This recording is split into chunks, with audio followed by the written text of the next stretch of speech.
Welcome to Gifted Underachievers, the podcast for mid-level creatives with delusional ambitions. In this segment, James and I give each other updates on the two side projects we each have on the go. One is a grants experiment, that is a one-year experiment to see if we can get grants as an income stream. And the other project for each of us is a small book that we've put out on Amazon and then had second thoughts about promoting. Hope you enjoy.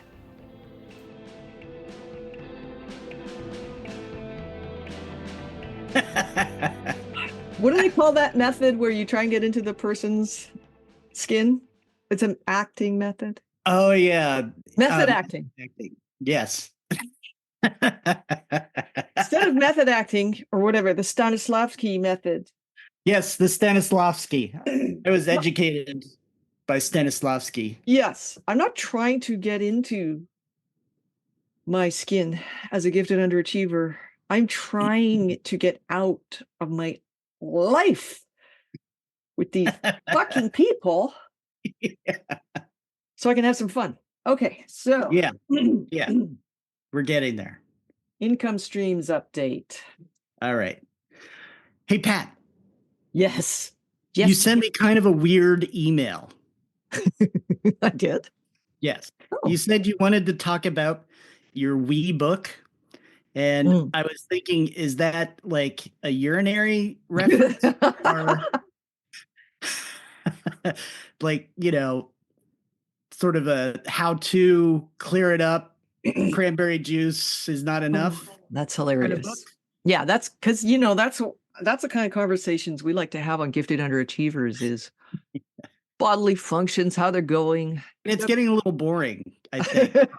Yeah, well, it'll get more boring if we start talking about our bodily functions. Because believe me, by wee book, I meant my pleasure journal. Go ahead, get it off your. Okay, I gotta laugh every time I hear that. Get it out of your system. I can be mature. I can be an editor. Yeah, I can be a professional. Okay, as you wish. Okay. So in our Do Smaller Creative Acts Have Value episode or segment, we talked about the things that were stopping us from promoting these two little books we each had, yours on whatever. I can't remember. You described it, but it was... Yeah, it was boring, right? Is that what you're saying? You just nodded right at. I'm kidding. It was fabulous.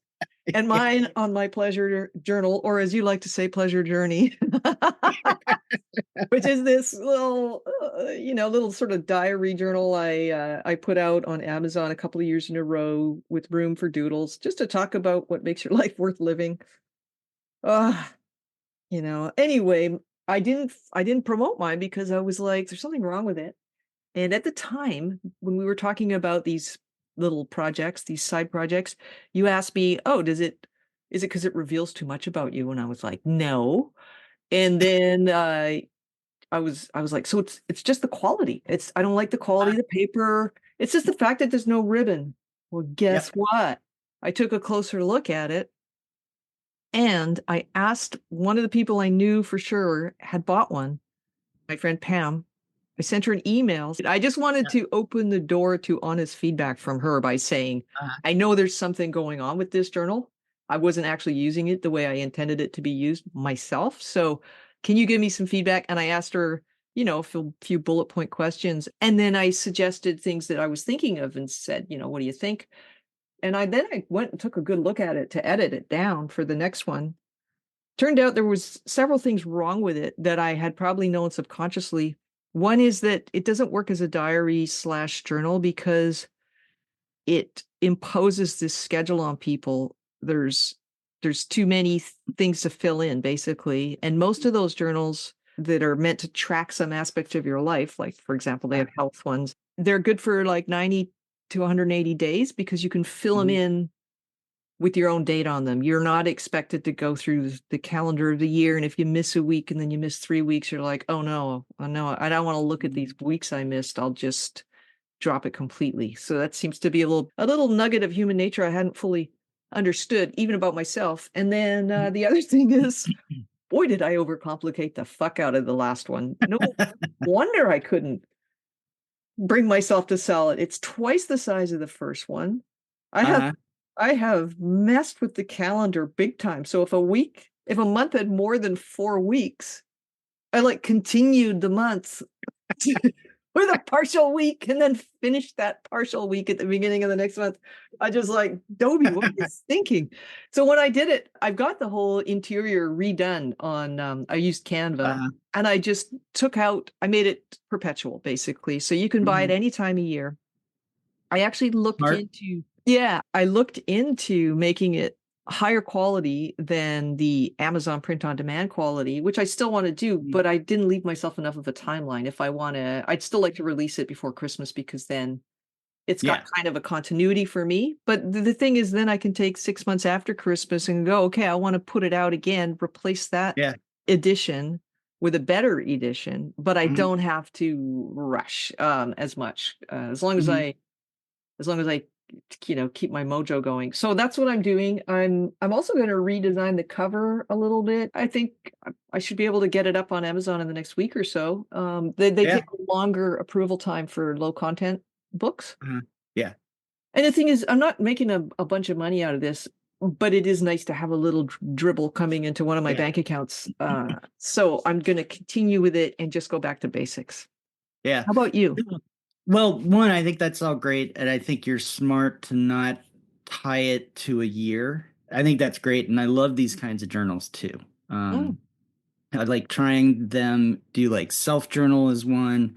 There's another called Burn After Reading, which you fill yeah. out like you ask all kinds of. It asks very personal questions, and you write your answers and do some reflection. So all good. So in mine, I wanted to do the same thing. Like I was worried about quality. Wanted to make sure that the content is the highest quality, or at least where I really feel comfortable with it, where I want it to be. Yeah, sorry, just to Yep, yep. let anybody who isn't familiar with your project know, Oh yeah, yeah.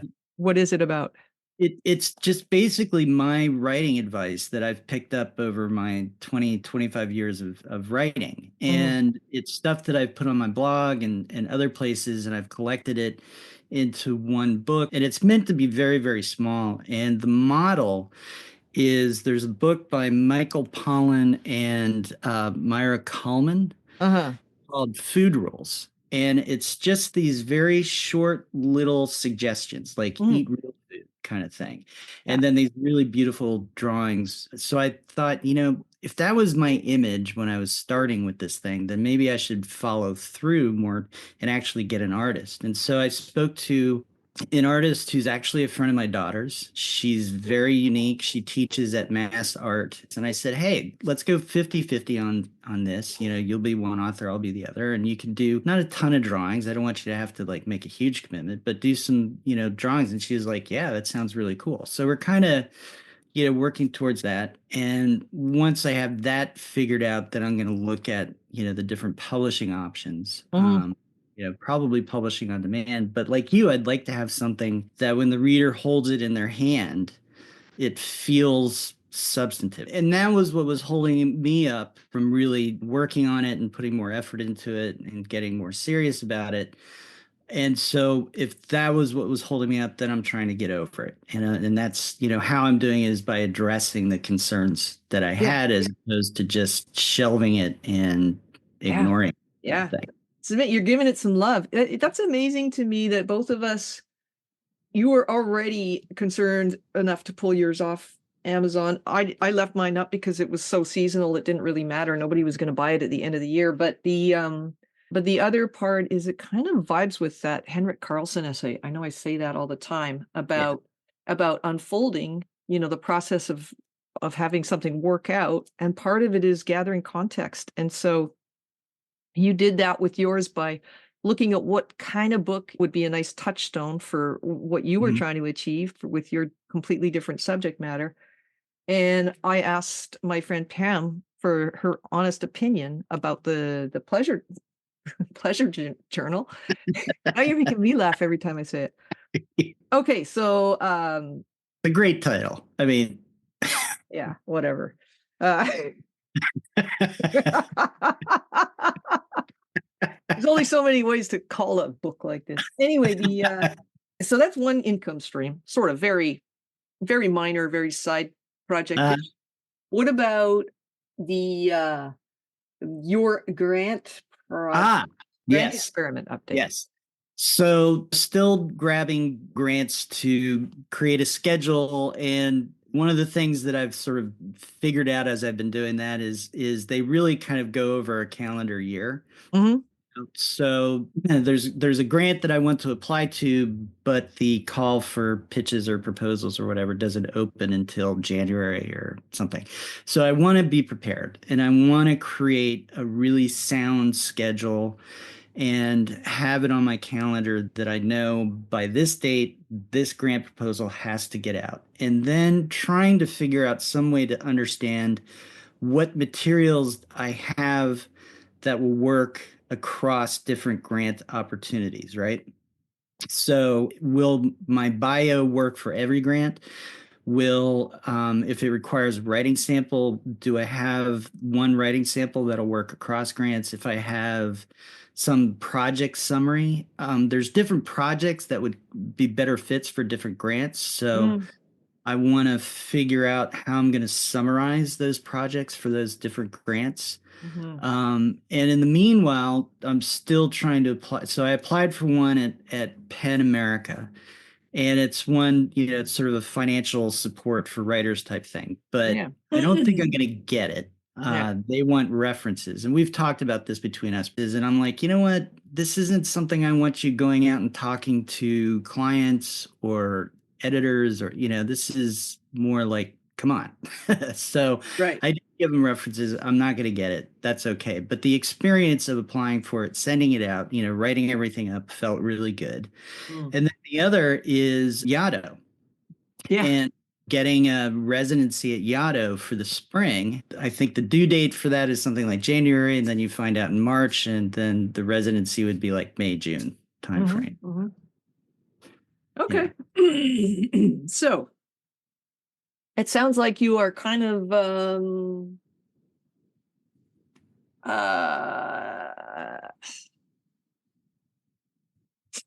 fucking the Yeah, dog. You're that's me. fucking the dog on this one. Like the dog on this one. You're s That's a lot of words to say. I've done almost nothing since the last time.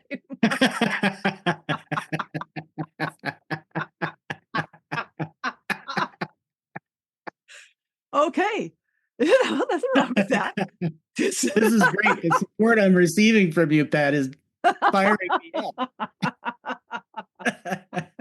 Well, here I mean, part of the reason we're even talking about these updates is because it's an income stream, right? And Yeah. you've got a bunch of real fish to cook on the frying pan with, other work, so I totally get it. I got busy too.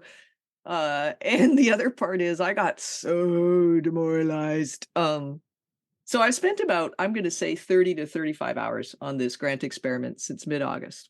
Uh, And when I was away up in, Whistler being a stencher, I uh, got an email from the Canada Council for the Arts, and they said, "You're not eligible to apply for a grant because you don't have this." And I'm like, "Well, wait a minute. They said I didn't need that." So I missed this huge grant deadline of November 1st because, I couldn't do anything about it, I was up at uh, Whistler and, like, they need 15 days to determine your eligibility, 15 working yeah. days, so it would've been too late. I'm always under the gun behind the what do they call that?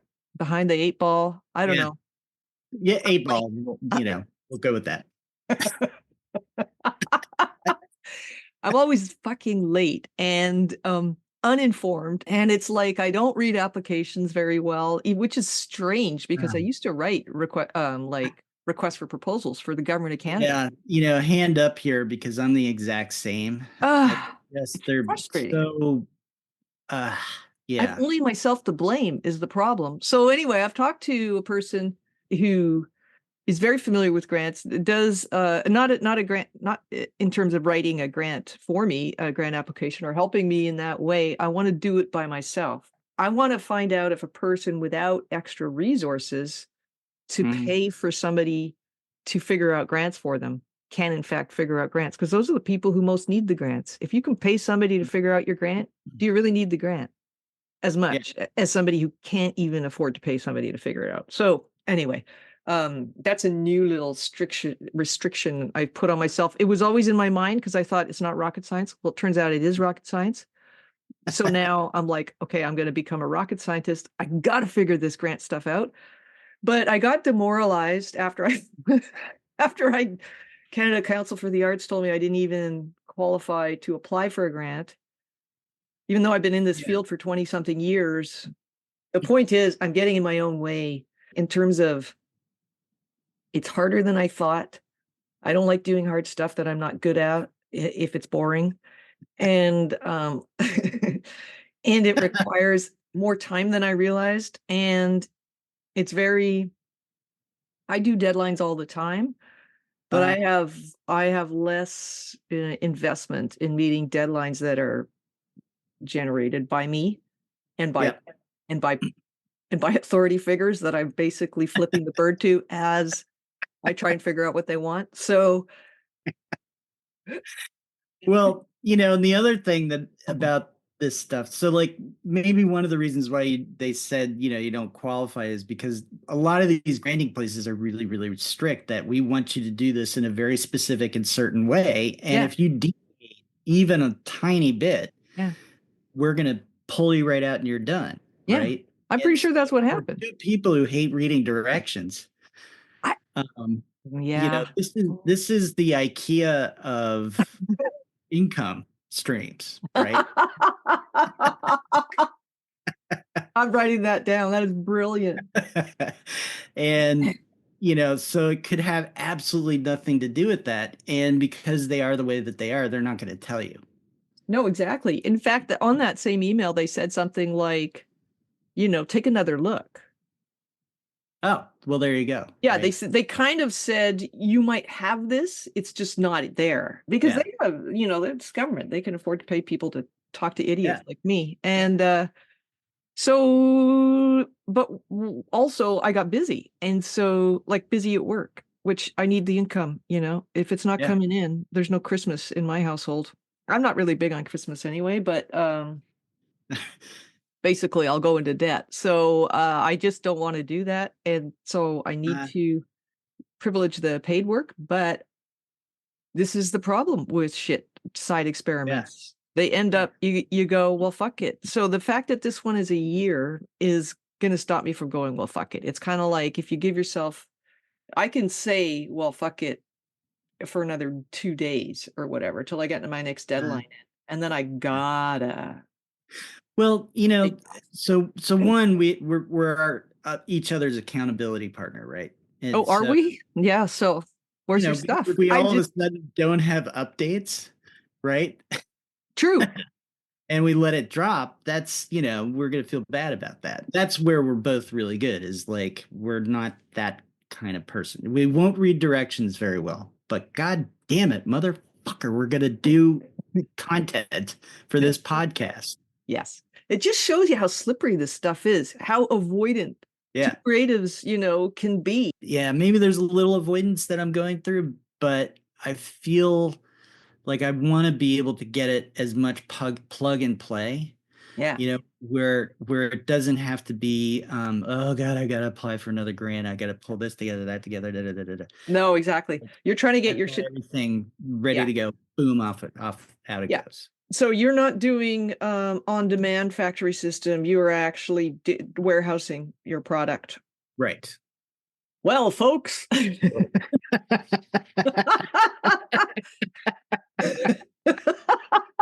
That's Pat finishing. Anyway, further updates to come when we more to come. We're hot on this case. Thanks for listening to Gifted Underachievers, the podcast for mid-level creatives with delusional ambitions. If there are any side projects you have on the go that you'd like to tell us about, we'd love to hear. Just drop a note in the comments or send us an email to giftedunderachievers@substack.com. Until soon.